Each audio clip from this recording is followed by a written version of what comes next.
자, 오늘도 우리가 말씀을 통해서 그 하나님이 주시는 은혜를 함께 체험하는 이 시간이 되었으면 좋겠습니다. 제가 말씀 전하기 전에 우리 이 집사님 네 분이 가신 지가 얼마 안 된 것 같은데, 그죠? 항상 거기 있었던 것 같아요. 그래서 또 이렇게 오니까 너무 반갑고 기쁜 마음이 듭니다. 우리 말씀 전하기 전이니까 우리 같이 한번 축복에 박수 한번 주시면 좋겠습니다.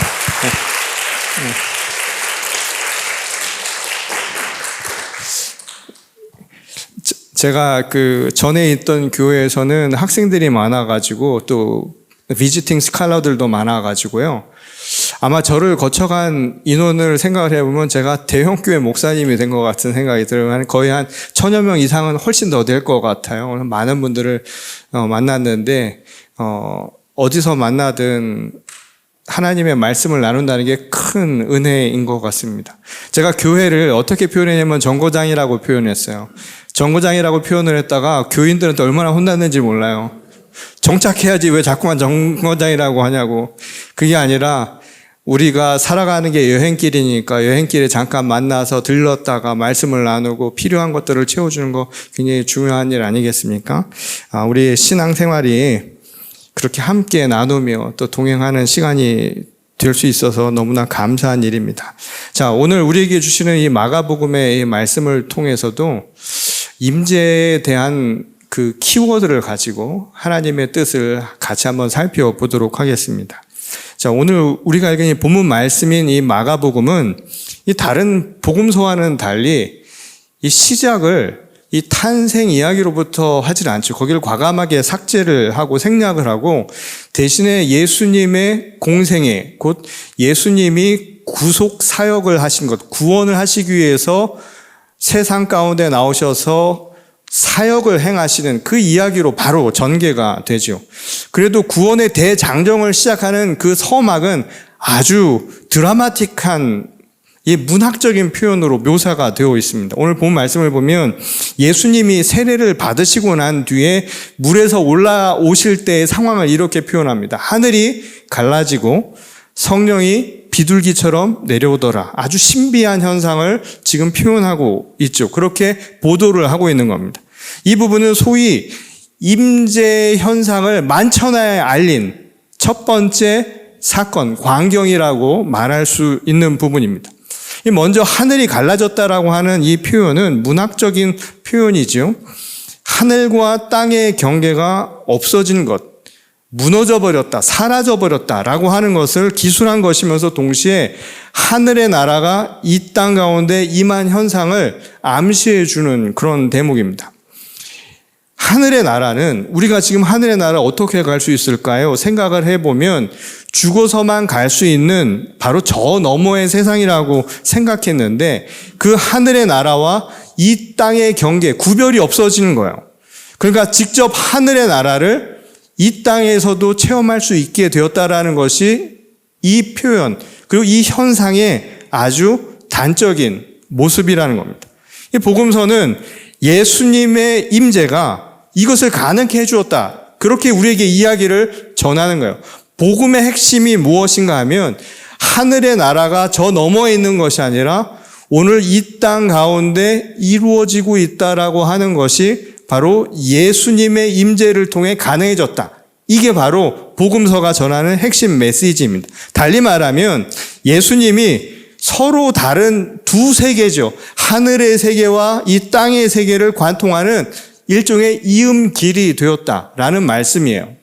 요한복음 14장 6절에 보면 예수님이 이런 말씀을 하셨죠. 내가 길이요 진리요 생명이니 나를 말미암지 아니하고는 아버지께로 갈 자가 없다. 그러니까 하나님의 나라, 그곳에 갈 수 있는 이음길, 다시 말해서 키가, 열쇠가 예수님께 있다라고 하는 것이 복음의 핵심이라는 거예요. 구원은 오직 예수 그리스도를 통해서 이루어질 것이라는 게 바로 복음의 핵심이라는 겁니다. 근데 이것이 성령이 비둘기처럼 내려왔다라고 하는 이 묘사가 바로 뒤따르는데 이것을 확증해 주는 장면이죠. 하나님의 영이, 성령이 예수가 그리스도다, 구원자다라고 하는 것을 보증해 주었다는 이야기예요. 이 비둘기에 관련해서는 노아 홍수 이야기에서 등장을 하죠. 자, 노아의 홍수가 그치고 나서 묻이 올라오게 됩니다. 이것을 처음 알려준 게 바로 비둘기였어요. 전령입니다. 새로운 세상이 시작됐다는 것을 알려준 거죠. 지금 이 장면이 바로 그것을 연상시키는데, 비둘기처럼 하나님의 영이 예수 그리스도의 임재로 말미암아서 새로운 세상이 시작될 것이라는 것을 알려주고 있다는 거예요. 지금 이 장면은 그 이야기를 얘기해 주는 거죠. 하나의 작품으로 생각을 해보세요. 예수님이, 마가의 핵심은 예수님의 탄생에 관련된 이야기가 아니라 어떻게 우리를 구원하시기 위해 예수께서 무엇을 행하셨느냐가 마가의 핵심이에요. 근데 그 복음서를 시작하면서는 아주 상징적이면서도 문학적인 표현으로, 영화나 드라마를 보면 그게 아주 드라마틱한 장면으로부터 시작을 하는 거예요. 배경 장면이죠. 그 장면이 이야기하는 것은 앞으로 이야기될 모든 것을 복선을 가지고 있는 겁니다. 곧 이분이 그리스도이시다. 이것을 확증하는 이야기를 이 한 장면을 통해서 보여준 거예요. 자, 그런데 복음서는 세상을 변화시키기 위해서 오신 예수님, 구원하기 위해서 오신 예수님의 구체적인 사역에 집중해서 들어가는 것이 아니라 갑자기 무대를 광야로 바꾸죠. 그리고 예수님이 당한 시험에 대해서 언급을 합니다. 그건 이 광야라고 하는 것에 대한 이스라엘 민족의 역사적인 경험과 큰 관련이 있어 보이죠. 이스라엘 민족에게 있어서 광야 생활, 기나긴 광야 생활은 고난의 시간으로 기억되고 있지요. 그런데 고난의 시간으로만 기억되는 것이 아니라 그 광야 시간은 그들에게 하나님을 직접적으로 만나는, 하나님의 임재를 체험하는 은혜의 시간으로 기억되기도 합니다. 이 마찬가지로 지금 예수님이 광야에서 시험을 받았다라고 하는 이 마가복음의 이야기는 괜히 시작된 얘기가 아니라 예수님도 단순히 마귀로부터 시험을 당한 그 시간, 고난의 시간으로만 기억되는 것이 아니라 이 시간이 또 다른 임재의 증거를 나타내는 은혜의 시간이라는 것을 우리에게 이야기해주고 싶었던 거예요. 그리고 이것이 우리에게 아주 중요한 메시지, 키워드를 전하는 핵심 내용이라고 할 수 있는 겁니다. 이 예수님이 겪은 광야의 시험을 통해서 이 사람들이 그래서 그 시간이 고난의 시간만이 아니라 은혜의 시간이라는 사실을 알게 해주는 이 두 가지 특징이 있습니다. 그 첫 번째는 뭐냐면 하나님 나라의 임재라는 거예요. 광야라고 하는 이 이야기가 예를 들면 이것을 하나의 작품으로 생각을 해볼 때 왜 이 광야 이야기가 여기 들어갔느냐고.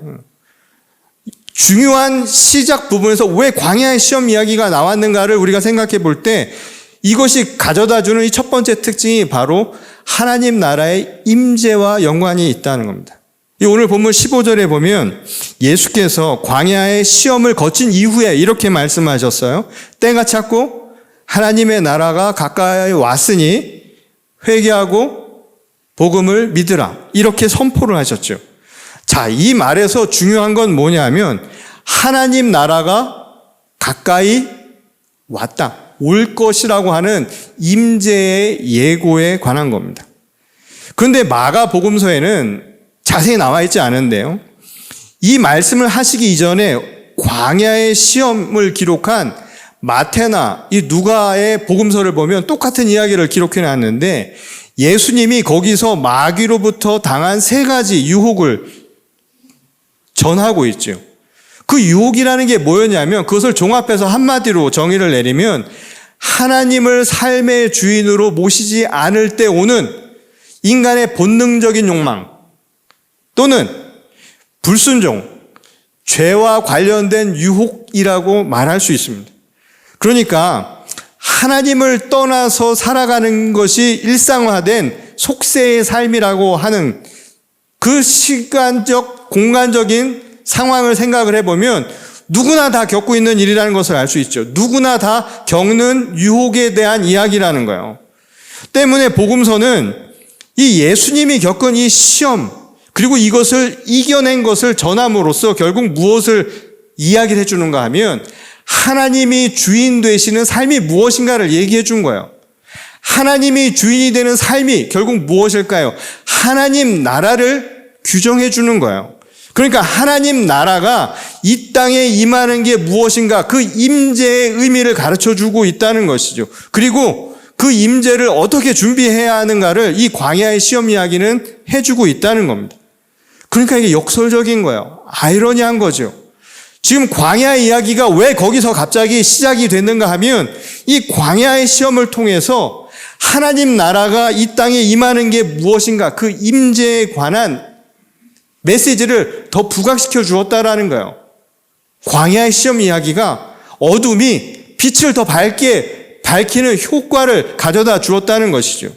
이 두 번째로는 임재의 확장이라는 겁니다.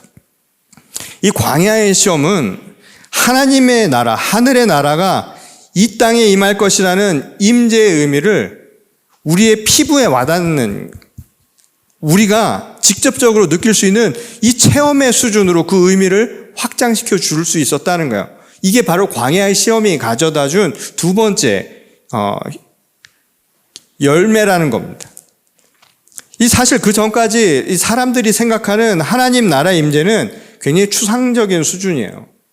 그건 지금 우리도 그럴 겁니다. 여러분, 하나님 나라가 뭘까요? 하나님 나라가 이 땅에 임한다라고 하는 것을 여러분 어떻게 생각하고 있습니까? 상당히 추상적으로만 생각을 하는 거예요. 그거는 하나님이 계신 천상의 세계, 이거 아주 비현실적인 세상을 떠올리는 것과 마찬가지입니다. 그런데 예수님의 광야 시험은 어떤 결과를 가져다 주었는가 하면 사람들에게 하나님의 아들이 그리스도가 자신들과 함께 계시다는 아주 구체적인 진술을 가능케 한 첫 번째 사건이었던 거예요. 그러니까 예수님도 우리와 똑같은 삶의 고난을 겪고 계시다라는 사실을 알게 해주었던 게 바로 이 광야의 시험 사건이라는 겁니다.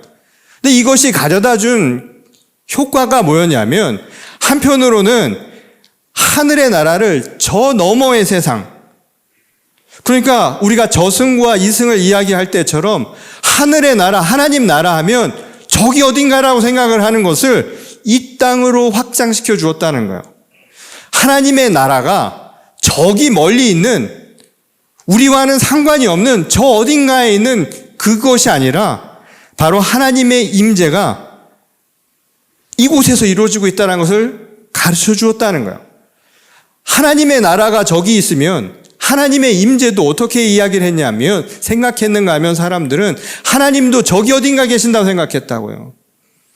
하늘의 나라가 어디냐고 하면 사람들은 저기 어디라고 생각한 거예요. 아니면 하늘을 쳐다본던가. 그것이 아니라 이 광야의 시험 사건은 하나님이 계신 곳이 저기 어딘가, 우리와 멀리 계신 게 아니라 바로 여기에 우리와 함께 계신 무소불위하신 분이라고 하는 사실로 그 개념을 확장시켜 주었다는 거예요. 이 광야의 시험이. 다시 말해서 임재의 의미를 확장시켜주는 기회가 되었다라는 겁니다. 그것이 바로 광야가 주는 특별한 은혜였다는 거예요. 우리의 눈을 크게 확장시켜주는 아주 중요한 계기, 그래서 은혜의 시간이라고 말할 수 있다는 겁니다. 근데 광야의 시험 이후에 예수님은 하나님의 나라가 이미 왔다고 이야기를 한 게 아니라 어떻게 말씀하셨는가 하면 가까이 왔다라고 그냥 예고만 하신 거예요. 그럴 만한 이유가 있죠. 우리가 앞에서도 언급한 것처럼 광야의 시험은 이스라엘 백성이나 예수님만 경험한 게 아닙니다. 광야라고 하는 이 이야기는 성경에서 나오는 특정한 누구에게만 일어난 사건이 아니라 이 이야기는 우리 모두에게 이루어지는 사건이라는 거예요. 광야의 시험은 우리 모두가 겪고 있다는 거예요. 세상을 살아가는 사람들이라면 다 나름대로의 시험, 광야라고 하는 그 과정을 거치고 있는 것이죠. 우리 삶의 현실이라는 거예요. 그런데 그렇게 생각을 해본다면 모두가 그러면 임재를 체험하나요? 그렇지 않죠. 그리고 임재가 무엇을 의미하는지 확실히 다 깨닫고 있습니까? 그렇지 않죠. 행여 내가 임재라고 하는 것을 체험했다 할지라도 그것이 우리에게 진정한 임재의 체험을 가져다 주느냐 묻는다면 반드시 그렇지는 않을 수 있다는 겁니다. 예를 들어서요. 어떤 사람들은 그런 이야기를 하는 분들이 계세요. 천국을 보고 왔다고. 가끔씩 계시죠. 예? 천국 보고 왔다고. 어딜 봤는지 모르겠지만 천국 갔다 왔다고 하는 분들이 있어요. 그리고 개 중에는 직접 들었다는 분들이 계세요. 음성을 들었다고. 또 어떤 분들은 하나님을 보았다라고 자신의 신비한 체험을 이야기를 해줍니다. 그래서 그 임재를 체험을 했다라고 생각을 하는 거예요. 근데 문제는 그게 진짜 임재냐라는 거예요. 임재의 핵심은 뭐냐면 하나님 나라가 내게 온 거예요. 하나님이 나와 함께 하시는 거예요. 그 말은 뭐냐면 우리에게 구원이 임한 사건이라는 거예요. 그런데 내가 그렇게 신비한 체험을 했다고 해서 정말 하나님 나라에 있고 구원이 확정됐다라고 말할 수 있느냐? 그렇지 않다는 거예요. 그런데 신비한 임재의 체험을 통해서 사람들은 착각을 하고 있다는 거예요. 그럴 수 있다라는 거예요. 그래서 예수님이 하나님 나라가 이미 왔다라고 이야기를 하지 않은 까닭이 바로 여기에 있는 겁니다. 자, 제가 지금 이야기한 말이 잘 이해가 되지 않으면 이렇게 한번 바꿔서 생각을 해보세요. 하나님 나라가 가까이 왔다. 이 말을 죽음이 가까이 왔다라고 한번 생각을 해보십시오. 한참 젊은 사람들은 이 말이 아주 먼 남의 일처럼 느껴질 거예요. 그렇죠? 죽음이 가까이 왔다라는 생각을 쉽게 하지 못합니다. 그렇다고 나이가 든 분들만 죽음이 가까이 왔다고 느끼냐? 그렇지도 않지요. 왜냐하면 나이가 들어서 죽음이 가까이 온다는 것을 느끼는 것과 또 그렇게 사는 것은 별개의 문제이기 때문입니다. 이 말로는 죽음이 멀지 않았다고 이야기를 하죠. 제가 한국에 가면 어르신들을 만나면 항상 하는 말이 있어요. 아휴, 죽지도 않아. 죽고 싶어도 안 죽어져. 아, 힘들어. 막 이렇게 이야기를 하시는데, 근데 이렇게 하시는 거 보면 별로 죽고 싶은 생각이 없으신 것 같아요. 그렇죠? 우리가 신앙생활하면서 주님 만나고 싶어요. 뭐 천국 가고 싶어요. 그러면서도 보약을 잘 챙겨 먹잖아요. 건강을 엄청 챙겨 먹죠. 조심스러워요. 목회자가 너무 많이 이렇게 좋은 거 먹어도. 우리의 삶은 실제로 그렇게 살아가지 못하는 경우가 너무가 많은 거예요. 정말 죽음이 가까이 왔다.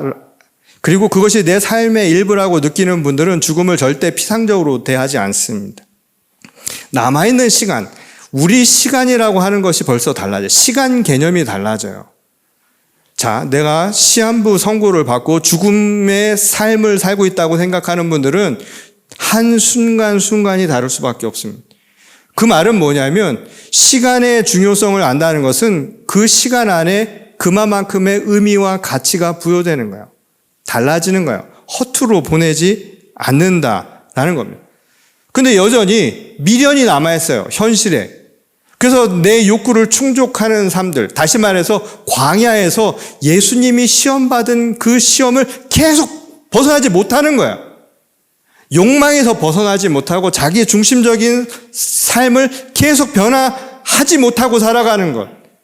여전히 광야에 머물러 있는 삶을 살아가는 것은 아직 죽음을 완벽하게 나의 것이라고 체험하지 못한 상태라고 할 수 있다는 겁니다. 다시 말해서 정말 죽음을 피상적인 것이 아니라 내 삶에 가까운 나와 함께하는 것으로 그 임재를 느끼는 사람의 삶은 내가 날마다 죽을 수밖에 없는 존재라는 아주 실존적인 자각의식을 가지고 살아가는 상태여야 한다는 거예요. 그렇지 않다면 여전히 죽음은 저 멀리 있는 거예요. 아직 와 있지 않은 겁니다. 마찬가지로 하나님을 날마다 대면하면서 하나님 나라의 임재를 체험한다라고 하는 것은 그 하나님의 말씀을 따라서 내가 오늘 살아가고 있다는 것을 의미하는 거예요. 내가 즉각적으로 하나님을 대면하듯 하루하루를 살아가지 못한다는 것은 아직 하나님의 나라가 내게 임한 게 아니라 미완성, 올지도 모를, 어쩌면 저 멀리 있는 그 어떤 세계를 맞이하는 것과 똑같은 상태일 뿐이라는 겁니다. 여전히 자신과는 먼 비현실적인 남의 이야기일 뿐이라는 거예요. 그래서 예수께서 얘기하신 겁니다. 회개하고 복음을 믿으라고요. 임재가 주는 진짜 은혜를 체험하려면, 진짜 임재를 체험하려면, 그래서 정말 임재 안에서 구원의 기쁨, 영어로 블리스라고 하죠. 진짜 복을 누리려면 회개하고 복음을 믿으라는 거예요. 자, 그러면 회개하고 복음을 믿는다라고 하는 게 무엇일까요?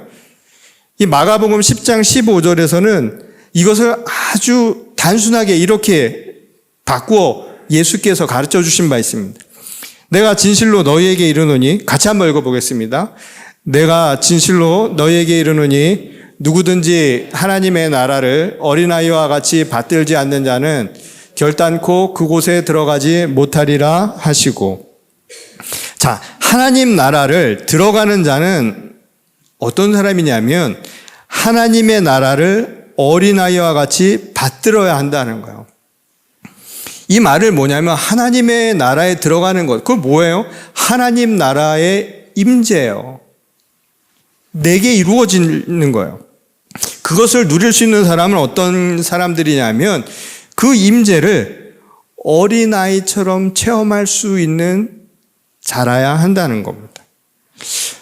자, 어린아이의 특징을 한번 생각해 보세요. 특히 아기를 한번 생각해 보겠습니다.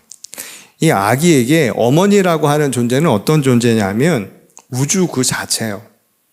세상 전부의 엄마가. 그래서 아기가 엄마의 품에 안겨 있을 때 애들은 세상을 다 가진 거예요. 엄마 품이 그렇게 중요한 거예요. 그러니까 아기가 엄마의 품에 안겨 있는 동안 아기는 충만함, 충족감을 누리게 됩니다. 그러니까 어린 애들에게 엄마가 있고 없고가 어떤 의미를 갖고 있는지 아시겠어요? 엄마의 임재는 굉장히 중요한 문제라는 거예요. 아이에게 있어서. 그 이외의 것들은 부차적인 거예요. 부가적인 거지 기본적으로는 엄마의 임재가 중요한 거예요. 이게 모든 것을 다 설명해 주는 것이란 이야기입니다. 그냥 그 품에 안겨 있으면 되는 거예요. 그것만으로 되는 거예요. 하나님 나라의 임재를 체험하는 것도 마찬가지입니다. 하나님의 존재만으로도 위로와 용기를 얻는 거예요. 그게 전부라고. 그것만으로도 충만함을 얻는 겁니다. 하나님의 말씀만으로도 내 삶의 방향이 선명해지는 거예요. 이게 무엇인가에 대한 믿음이 있기 때문에 가능한 것이죠. 하나님의 은혜만으로도 내가 감사와 찬양을 느낄 수 있는 삶인 겁니다. 이게 바로 진짜 임재를 체험한, 어린아이처럼 체험한 사람들의 모습이라는 거예요. 항상 기뻐하고, 그래서 쉬지 말고 하나님과 교제하고, 그래서 범사에 감사할 수 있는 삶을 살아가는 것. 그것이 바로 임재가 가져다 준 모습이라는 거예요. 그게 바로 임재의 증거라는 겁니다.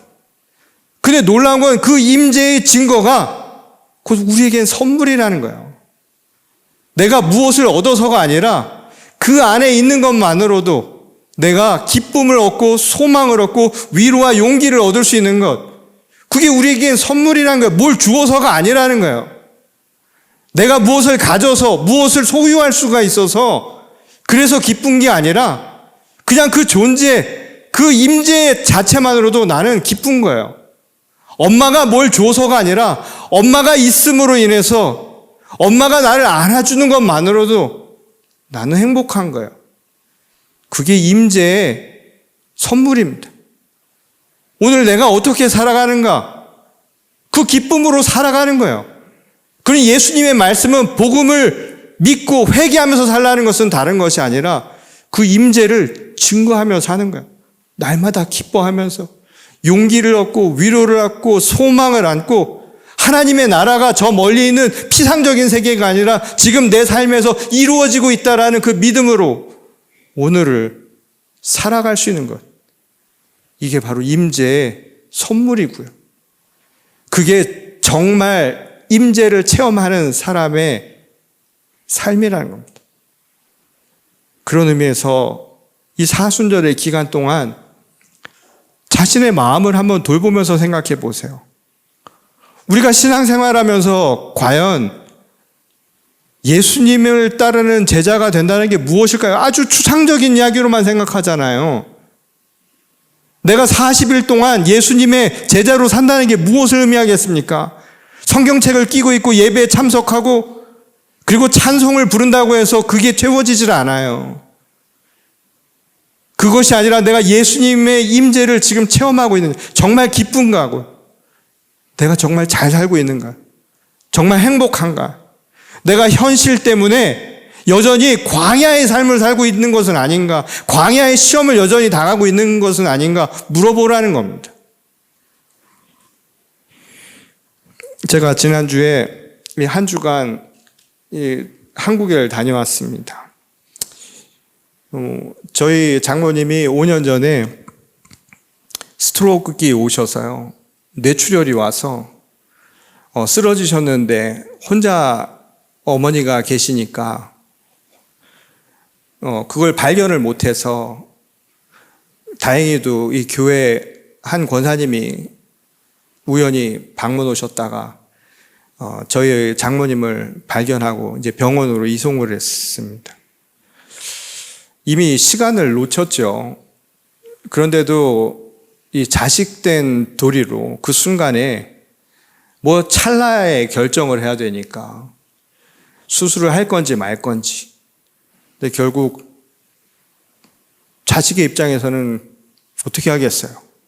여러분들이 어떻게 하시겠습니까? 결국은 수술을 결정을 했는데 그것이 지금까지 잘한 결정인지 아닌지 잘 모르겠어요. 왜냐하면 그러고 나서 생명은 건지셨지만 5년 동안 의식이 없는 상태로 지금 중환자실에 계속 5년 동안을 계셨습니다. 의식이 없는, 말하자면 거의 반뇌사 상태로 계셨습니다. 그러다 한 2주 전부터 상태가 갑자기 나빠져가지고 이제 미국에 있는 저희에게 연락이 와서 이제 임종을 준비해야 되겠다라는 병원 측에 연락이 와서 급하게 들어가게 됐습니다. 죽음이 임박했다라고 하는 것이 늘 지난 5년 동안 언제든 일어날 일이라고 생각했지만 여전히 그것에 대해서 명확하게 인식은 못하고 있었던 것 같아요. 막상 한국에 가게 되고 또 병원에서 누워 계신 어머니를 보고 또 급박하게 돌아가는 상황을 보니까 그때 비로소 멀리 있는 게 아니라 임박했구나라고 하는 것을 알게 되었습니다. 그곳에 있다 보니까 자꾸만 뭘 보게 되냐면 계기판을 보게 되더라고요.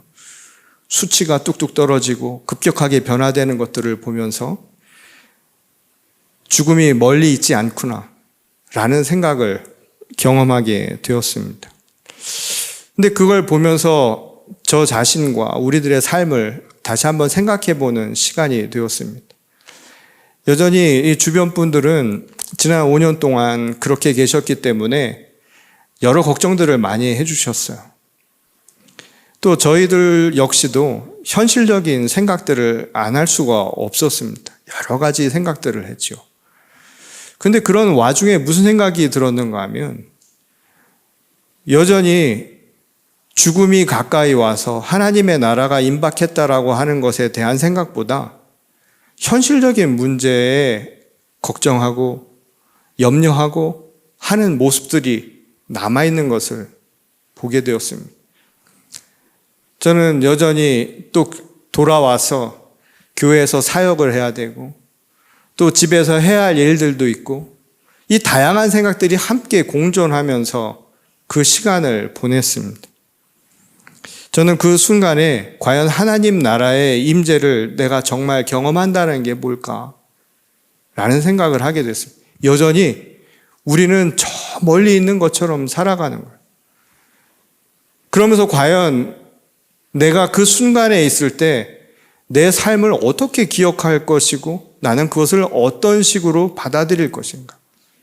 그리고 내가 지금 살아가고 있는 삶이 정말 하나님 나라를 살아가듯이 지금 살고 있는가? 그리고 내가 살고 있는 지금 현재의 삶이 그래서 만족스럽고 또 거기서 기쁨을 얻는 삶인가 스스로 질문하는 시간을 갖게 되었습니다. 그리고 무엇보다 함께 한다라고 하는 것에 대한 생각을 다시 하게 됐습니다. 누군가 옆에 있다라는 것, 그거 굉장히 소중한 거잖아요. 무엇을 주고 받고가 아니라 그냥 함께 있는 것 자체가 우리에게는 얼마나 큰 힘이고 위로고 소망인가, 기쁨인가. 어쩌면 오늘 우리가 하나님의 나라를 살아간다는 것도 마찬가지라는 생각이 들었습니다. 내가 하나님 나라의 임재를 지금 경험하고 있다는 것은 지금 그분과 함께 살아가고 있다는 것인데 나는 정말 그것을 만족하고 거기서 기쁨을 얻고 용기를 얻고 때로는 위로를 얻고 그 안에서 소망을 가지고 살아가고 있는가? 오늘 우리에게 던지는 질문입니다. 이 사순절의 여정을 통해서 한번 여러분들도 생각을 해보십시오. 내가 정말 하나님의 나라가 임박해서 하나님의 나라를 지금 그 임재 가운데 살아가고 있는 것이 맞는가? 그리고 그 임재의 증거는 바로 우리 삶을 통해서 드러나게 돼 있다는 겁니다. 그리고 그 드러나는 모습이 결국 우리에게 주는 가장 귀한 선물이라는 거예요. 그냥 하나님의 나라를 살아가고 있다는 그 사실 하나만으로도 감사한 것. 이것이 바로 오늘 우리들의 고백이 될 수 있고 이번 사순절을 지나면서 우리들의 신앙이 될 수 있기를 다시 한번 소망합니다. 그리고 하나님 나라가 저 멀리 있는 것이 아니라 바로 지금 오늘 우리들의 삶 속에서 모두가 누리고 또 증거하고 또 그 선물과 같은 기쁨을 누리는 저와 여러분 모두가 될 수 있기를 주님의 이름으로 간절히 축원합니다. 우리 다 같이 기도하겠습니다. 아버지 하나님, 오늘도 우리들의 삶을 눈동자처럼 돌보시고 하늘과 땅에 그 은혜를 우리가 모두 누리며 살 수 있도록 인도하여 주심에 감사를 드립니다. 그럼에도 불구하고 여전히 저희들은 삶을 살아가면서 광야의 시험을 여전히 벗어나지 못하고 있는 것은 아닌가. 광야에 멈추어 살아가는 것은 아닌가. 오늘 이 시간 저희의 삶을 되돌아보기를 원합니다. 광야를 극복하고 하늘의 나라가 이 땅에 임하는 주님의 임재를 날마다 체험하며 살게 하여 주시옵소서. 그리고 우리가 날마다 기뻐하며 주님께로부터 오는 그 소망과 위로를 통하여서 우리의 삶을 증거하며 살아갈 수 있도록 하나님 도우시기를 원합니다.